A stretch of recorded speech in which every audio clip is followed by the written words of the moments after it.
యేసుక్రీస్తు నామములో మీకు అందరికీ వందనములు. పరిశుద్ధుడైన యేసు ప్రభు రెండోసారి మరి మధ్యాకాశంలోకి రావడానికి సిద్ధంగా ఉన్నారు.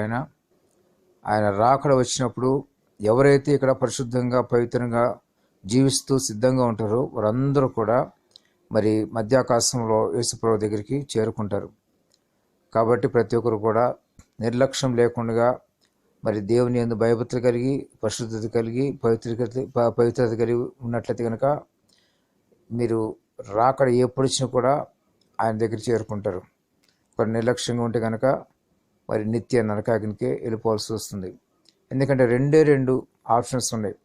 ఒకటి దేవుని దగ్గరికి వెళ్ళటం, లేదా విడవబడితే నిత్య నరకాగ్నికి వెళ్ళిపోతారు.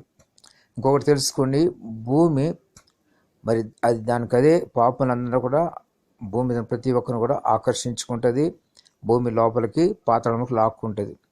మరి ఒక సైంటిస్ట్ చెప్పినారు, స్టీఫెన్ హాకిన్స్ చెప్పిన విధంగా బ్లాక్ హోల్ అంటే అది భూమి మీద ఉన్నంతటిని కూడా లోపలికి లాగేసుకుంటుంది.